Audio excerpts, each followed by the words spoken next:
Cuando fui para la pampa llevaba mi corazón contento como un chirigüe, pero allá se me murió.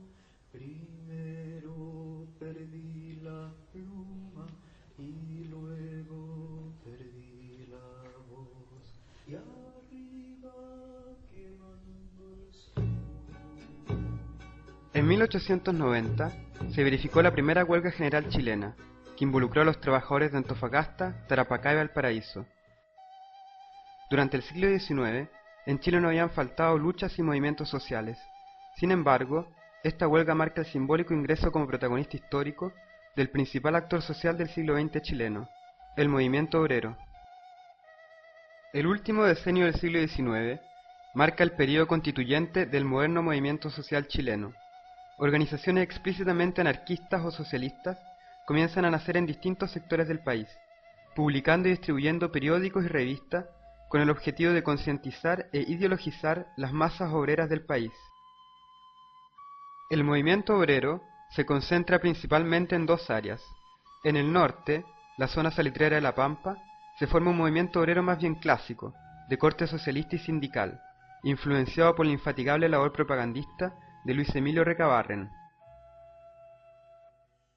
En las zonas urbanas de Santiago y Valparaíso existe una mayor hibridación entre la incipiente realidad de la industrialización y el mundo artesanal. En este contexto se desarrolla un movimiento principalmente anarquista y libertario, con fuertes elementos utópicos y revolucionarios. A comienzos del siglo XX, la crisis en torno a las miserables condiciones de vida de los trabajadores canaliza el descontento social. Es el periodo de las primeras explosiones populares y de un continuo crecimiento de la actividad huelguística. En 1903, una huelga de los trabajadores portuarios de Valparaíso da paso a violentos disturbios y a una brutal represión. Lo mismo sucede 2 años más tarde en Santiago, en el contexto de una manifestación en contra del elevado precio de la carne. En 1907, decenas de miles de trabajadores salitreros marchan hacia Iquique en forma totalmente pacífica para protestar por las condiciones de vida y de trabajo. Los manifestantes se instalan en la Escuela Domingo Santa María, donde el 21 de diciembre son acribillados cobardemente por el ejército chileno, provocando centenares de muertos y heridos. La matanza de la Escuela Santa María es un golpe del cual el movimiento obrero chileno no se recuperará durante años. Con respecto al Estado y a los partidos políticos, el movimiento obrero se pone en una situación de total autonomía.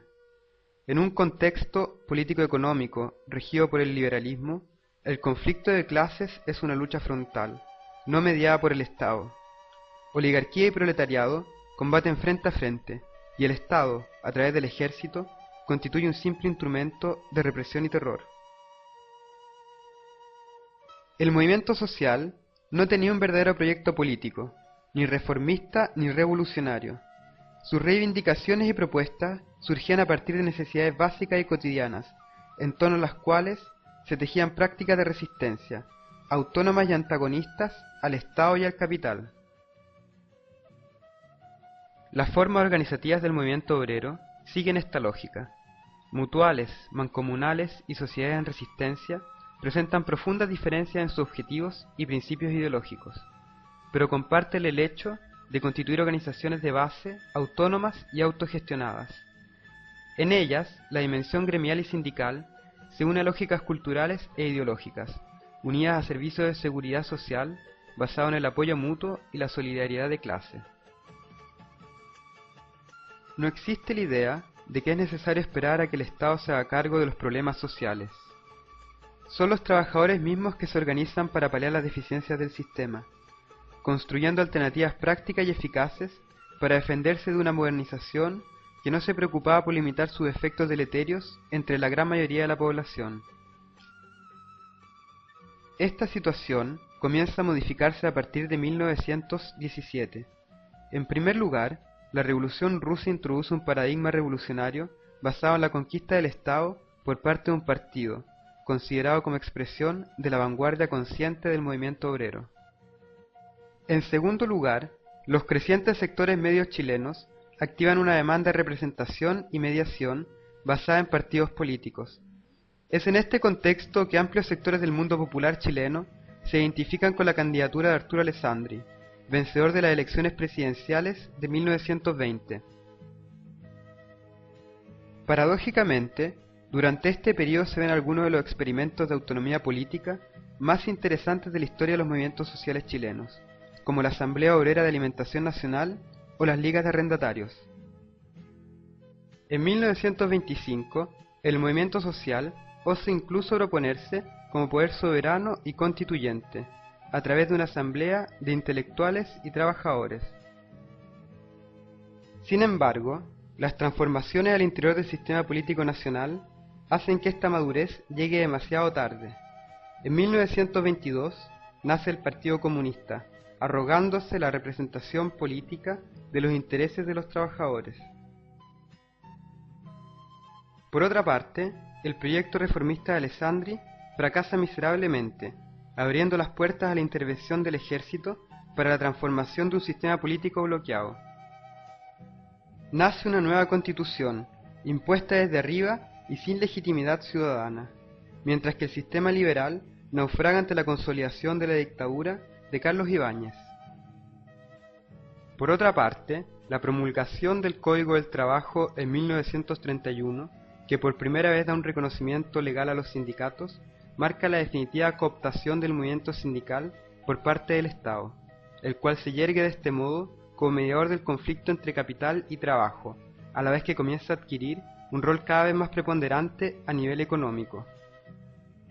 Es en este contexto que madura la decisión por parte de los movimientos sociales de apuntar hacia la conquista del poder estatal, como eje del propio proyecto transformador.